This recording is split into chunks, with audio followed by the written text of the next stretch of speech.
went to Afghanistan every single year. I was the only cabinet secretary, maybe Don Rumsfeld visited Afghanistan as much as I did, but I know that I was the second most frequent visitor to Afghanistan. I went every single year. And as Steve has pointed out, I found that the Taliban had absolutely destroyed that country. I sent expatriates, doctors who had left Afghanistan and had come to America to go over and make an assessment for me. But when I got over there, I found out, just like you've read, just like you discovered, that the Taliban would not allow girls to go to school, would not allow women to practice any profession, in fact, would not allow women to walk outside of their home or go downtown without being escorted by a male member of that family or that clan. And they had to wear a burqa. And they were not able to do the things that women wanted to do. They wanted to teach, they wanted to practice medicine, be lawyers, and so on, like we do in our society. And I talked to the women, and they told me, you know, Mr. Secretary, our lot in life in Afghanistan is to grow up, get married, have children until we hemorrhage and then we die. And that was their lot in life. And I looked at the medical school where they had destroyed the laboratories and in the library of the medical school in Kabul, the University of Afghanistan in Kabul Medical School. The most recent book was a New England Medical Journal dated 1978. That was the most recent medical book in the library at the University Medical School in Kabul. Then I went down into the hospitals, and I found in the hospitals, ladies and gentlemen, that there was really no running water in the operating room. So women and children were treated like chattel. So if a poor woman had to go in for a cesarean or had to go in for any kind of an operation, they would bring a male doctor in off of the street who would not scrub up and start operating on that poor woman. And as you can well imagine, the infection, it was one of the worst countries, the second worst country in the world for maternal death. And 16% of the babies died in childbirth. 1 out of 4 children in Afghanistan died before age 5. And I came back and I talked to Don Rumsfeld, I talked to Colin Powell, I talked to the president, and I talked to Gandhi Rice. I said, I want to be able to raise some money and be able to go back and rebuild a hospital just for women and children in Kabul. And we raised $2.5 million in our departments. And I sent doctors and administrators from my department to go over there and stay and teach in the hospital modern medicine, how to deliver a child, how to control infections, and be able to teach the doctors in Afghanistan, especially in Kabul, how to do this. And the day I arrived to open up the hospital was on Easter Sunday, 2003. I opened up that hospital, ladies and gentlemen, and in the room, there were 750 women. We're not invited, could not speak my language, and I could not speak theirs. And they came for one reason only. They heard that this was a hospital for them. They came to say thank you to America and thank you to me. And they came, and I looked out at that audience and I saw, what power. If we want to change the attitudes of the world, let's do it through women and children, and let's use healthcare. And I was so impressed by that outpouring that then I sat down with the Minister of Health, who was a woman. And she was a remarkable woman. She was a doctor. And I said, you know what I'm going to do? Is I'm going to set up an interactive book so that you can send this book out to the villages and the rural areas to teach women about prenatal care, about infections, about raising children, about food, and all of the necessary things. And we've developed a contract, and it's an interactive book, and we produced it for $1 million through my department.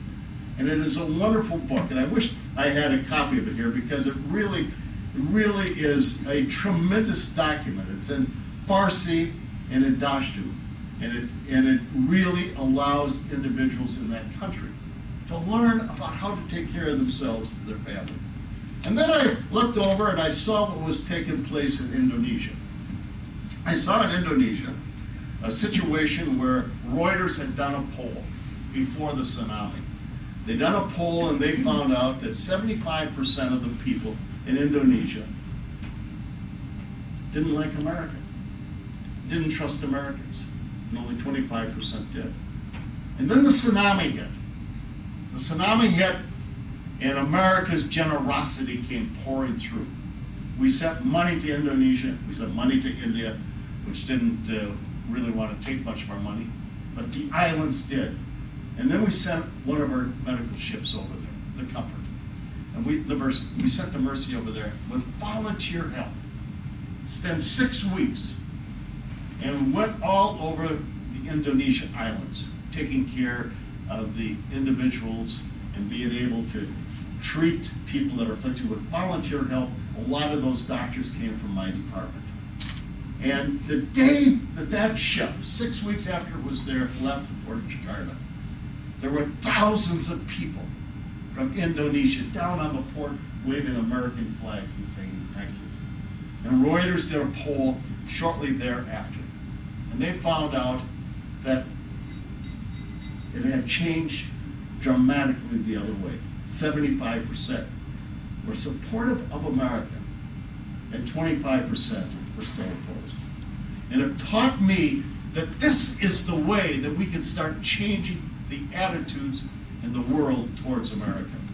And then I went to Africa, like I did going to Afghanistan, and I went to Mozambique, and I went to Botswana, where 36% of the population of 2.5 million people are HIV infected.